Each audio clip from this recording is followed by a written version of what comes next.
এখনো ঘুমাচ্ছ নাকি? এত দেরি কেন? না না মা, এখনই উঠে পড়েছি। এই তো মা, এবার রান্না করব। আজ কখন যে রান্না হবে সেটাও দেখছি আমি। এত বেলা করে ঘুমালে কি করে হবে? আর এটা কি তোমার বাবার বাড়ি পেয়েছো নাকি যে এত দেরি করে ঘুম থেকে উঠবে?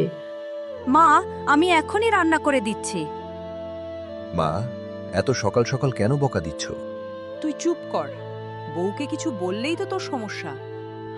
আমি শুধু বলেছি একটু শান্তভাবে বলো। আমাকে শেখাচ্ছিস আমি কিভাবে তোর বউর সাথে কথা বলবো আর কিভাবে সংসার চালাবো? না না মা, তুমি ভুল বুঝছো কেন? আমি তো একবারও এরকম কথা বলিনি। আমি শুধু বললাম একটু শান্তভাবে কথা বলো। আচ্ছা আচ্ছা, ঠিক আছে মা, আমারই ভুল হয়েছে। তারপরে মুস্কান রান্নাঘরে চলে যায়। অন্যদিকে রোহিত মাঠে কাজ করছে আর মনে মনে মুস্কানের কথা ভাবছে। সারাদিন মুস্কান কত কাজ করে, তবুও মুস্কানের সাথে মা ভালো করে কথা পর্যন্ত বলে না। খুব কষ্ট হয় মুস্কানের কথা ভেবে। সময় সময় কিন্তু আমি বা কি করব?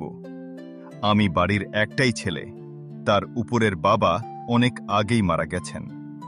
এসব চিন্তা করতে গেলে মাথায় যন্ত্রণা শুরু হয়ে যায়। যাই হোক, আজকের মতো মাঠের কাজ শেষ। যাই, এবার বাড়ির দিকে রওনা দিই।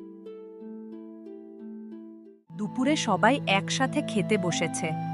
তখন মুস্কানের শাশুড়ি জুলেখা রাগান্বিত হয়ে বলতে লাগলো, কি গো বৌমা, তুমি কি তোমার বাবার বাড়ি থেকে কোনো কাজ শিখে আসোনি? কেন মা, কোন কিছু কি ভুল হয়েছে? আবার আমাকে জিজ্ঞাসা করছো কোন কিছু ভুল হয়েছে কিনা? না মানে মা।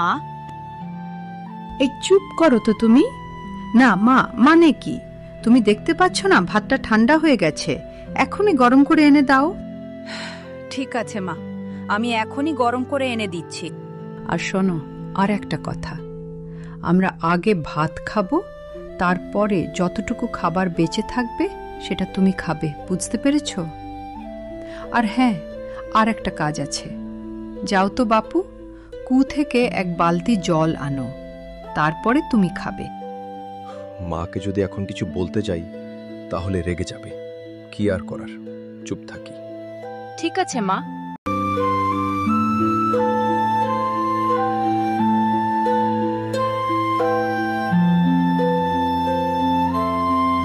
কি গো, কাজ হলো তোমার? এই তো পানি নিয়ে চলে আসলাম। কেন গো, কিছু বলছো তুমি? এখন এখানে এসে একটু বসো তো দেখি। সব সময় কাজ আর কাজ, এবার এখানে একটু শান্তি করে বসো। হ্যাঁ, তোমার সাথে একটু গুরুত্বপূর্ণ কথা ছিল। আমি ভেবে দেখলাম এই বাড়িতে তোমার অনেক কষ্ট হচ্ছে। মা সব সময় তোমাকে কথা শোনাচ্ছে, তাই ভাবছিলাম কিছুদিনের জন্য তোমাকে তোমার বাবার বাড়ি রেখে আসব। এবার তুমি বলো, তুমি কি চাও? না না গো, আমি কোথাও যাব না। মা গুরুজন মানুষ, উনি হুকুম করতেই পারে। আর আজ হয়তো আমাকে একটু কথা শোনাচ্ছে, কিন্তু একদিন উনি আমাকে ওনার মেয়ের মতোই ভালোবাসবে। তুমি দেখে নিও। তুমি যতই বলো, আমি কোথাও যাব না। আমার মায়ের ভাগ্যটা সত্যিই খুব ভালো, কারণ সে তোমার মতো একজন বৌমা পেয়েছে। অবশ্যই আমার ভাগ্যটাও ভালো, কারণ তোমার মতো একজন স্ত্রীকে জীবনসঙ্গী হিসেবে আমি পেয়েছি। আচ্ছা, হয়েছে হয়েছে, এবার বন্ধ করো আমার প্রশংসা করা। হলো তোমার কথা বলা শেষ? এখনো আমার কত কাজ বাকি আছে।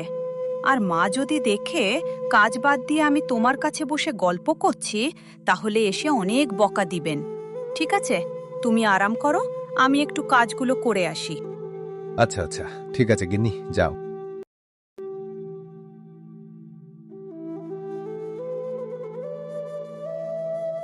কি গো বৌমা, তোমার বৌমা মুস্কান কাজকাম কিছু করে তো?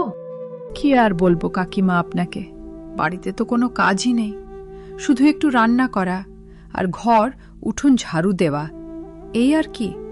একটু থালা বাসন মাজা, এই তো কাজ। তাই আমাকে সব সময় বলে বলে করাতে হয়। কি আর বলবো কাকিমা, আমার কপালটাই খারাপ। এই কথাগুলো মুস্কান শুনতে পেয়ে কষ্ট পায়। এমন সময় জুলেখার বোন সুলেখা কান্না করতে করতে আসে।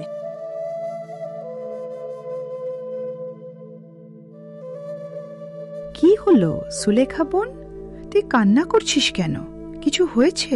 অনেক কিছু হয়েছে দিদি। আমি সারা দিন কাজ করি, তবু আমার বৌমা মরিয়ম আমাকে দেখতে পারে না। আমাকে ঠিকমতো 2 বেলা খেতে পর্যন্ত তাই দেয় না। এসব কি বলছিস তুই? তোর বৌমা তোর সাথে এরকম ব্যবহার করে? তোর ছেলে মমিন এটা জানে না? ও কিছু বলে না? হ্যাঁ মমিন সব জানে, তবুও কিছু বলে না।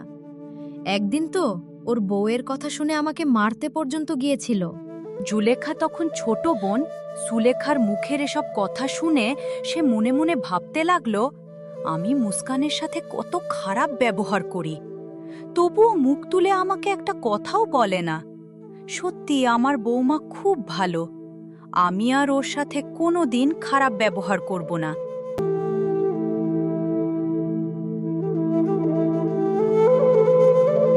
বৌমা, ও বৌমা, কি করছো তুমি?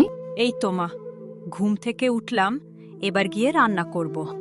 না না বৌমা, এবার থেকে সব রান্না আমি করব, তোমাকে রান্না করতে হবে না।